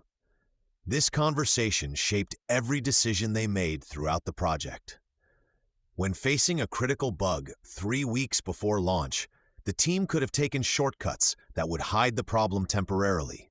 Instead, they chose to fix it properly, even though it meant working extra hours. Their reasoning was simple. They wanted to leave behind clean, maintainable code that future developers would appreciate. The software platform launched successfully, but the real impact came later. 2 years after the project ended, new developers still referred to that codebase as the gold standard in the company. The documentation Elena's team created became the template for all future projects. More importantly, 3 team members were promoted to leadership roles, and they carried forward the collaborative practices they had learned. What transforms ordinary teams into legacy builders? The answer lies in their perspective on time and impact. Most teams think in terms of immediate deliverables. Legacy teams think in terms of influence that extends far beyond their tenure. Take the example of Marcus, a project manager who led a construction team building a community center in an underserved neighborhood. The project itself was straightforward, but Marcus approached it differently. He insisted that local workers be trained and hired for the job, even though it would slow initial progress. He required that all safety protocols exceed industry standards, knowing that these workers would carry these practices to future job sites. When budget constraints threatened to eliminate some community input sessions, Marcus found ways to maintain them by restructuring meeting schedules and locations. His team questioned these decisions initially, wondering why they were making the project more complex than necessary. The community center opened on schedule and within budget, but the legacy extended far beyond the building itself. 15 local workers gained construction skills and certifications that led to steady employment. The safety practices Marcus's team implemented became standard across the contractor's other projects. Most significantly, the collaborative approach they used with community input became a model for other municipal projects in the city. 5 years later, when the contractor bid on another community project, residents specifically requested the team that built our center. The reputation Marcus's team built opened doors to work they never could have imagined. How do you measure the success of a team whose impact continues to grow years after their work is complete? Legacy teams share certain characteristics in their approach to work and relationships. They invest time in teaching others, not because it's required, but because they understand that knowledge sharing multiplies impact. They document their processes thoroughly, thinking about the people who will follow in their footsteps. They build systems that can operate without them, creating sustainability rather than dependence. Consider the story of Rachel, who led a customer service team during a major company transition. Instead of simply managing the increased workload, she focused on developing a culture of mentorship within her team. Experienced representatives were paired with newer team members, but the relationships went beyond typical training programs. Rachel encouraged her team to create what they called wisdom documents, detailed guides that captured not just procedures, but the reasoning behind different approaches to customer interactions. These documents included real scenarios, common challenges, and creative solutions that team members had developed over time. When the transition period ended, Rachel's team had not only maintained high customer satisfaction scores, but had created a knowledge base that became the foundation for customer service training across the entire company. Team members who moved to other departments carried these practices with them, spreading the culture of mentorship and documentation throughout the organization. The impact became clear 2 years later when the company faced another major transition. The systems and culture Rachel's team had established allowed the customer service department to adapt quickly and effectively. New employees could be trained faster and more thoroughly because of the resources that had been created. Legacy teams also understand that their influence extends through the people they develop. They invest in individual growth, knowing that team members will eventually move to other roles in organizations, carrying forward the values and practices they learned. David, a sales team leader, exemplified this approach when he inherited a struggling regional office. Rather than focusing solely on immediate sales targets, he spent significant time coaching each team member on relationship building, ethical selling practices, and long-term customer value creation. His approach was unconventional. While other teams celebrated quick wins and short-term revenue spikes, David's team focused on building deep customer relationships and referral networks. They tracked metrics like customer retention, referral rates, and long-term account growth alongside traditional sales numbers. The initial results were modest. David's team didn't lead the quarterly rankings in their first year. However, by the second year, their consistent approach began paying dividends. Their customer retention rates were the highest in the company, and their referral business grew exponentially. When team members eventually moved to other positions or companies, they carried David's principles with them. 3 former team members started their own businesses, using the relationship-focused approach they had learned. 2 others became sales leaders themselves, implementing similar coaching and development practices with their teams. What legacy do you want your current team to leave behind? And what actions are you taking today to build that legacy? The most powerful team legacies are often intangible. They live in the changed perspectives of team members, the elevated standards of organizations, and the inspired actions of people who hear their stories. These legacies continue to generate positive impact long after the original team has disbanded. A hospital emergency department team led by Dr. Patricia Chen created such a legacy during the early months of the COVID-19 pandemic. Faced with unprecedented challenges, resource shortages, and high stress levels, Dr. Chen's team could have simply focused on getting through each shift.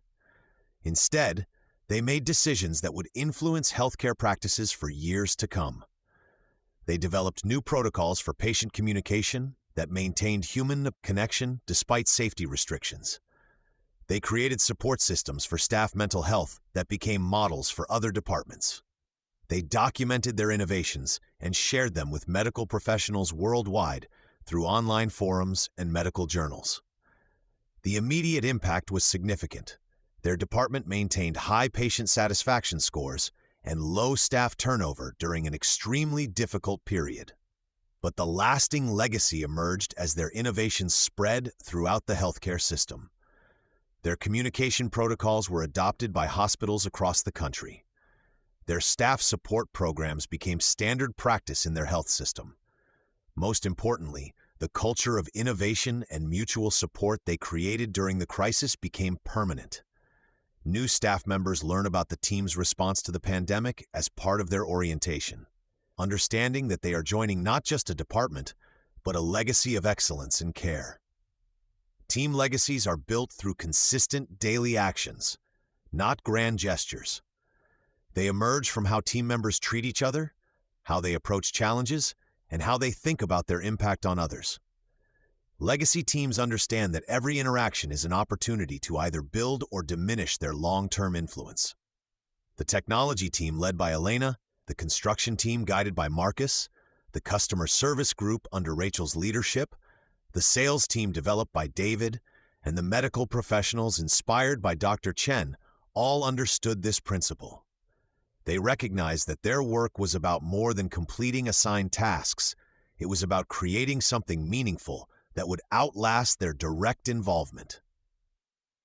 When you reflect on the teams that have influenced your career and personal development, you likely remember not just what they accomplished, but how they worked together and how they made you feel.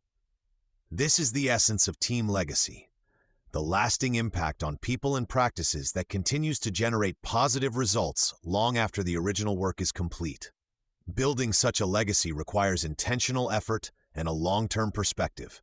It means making decisions based not just on immediate needs, but on lasting impact. It means investing in relationships, documenting knowledge, developing others, and consistently demonstrating the values you want to see continue. The question every team must answer is simple. What do you want people to remember and continue long after you're gone?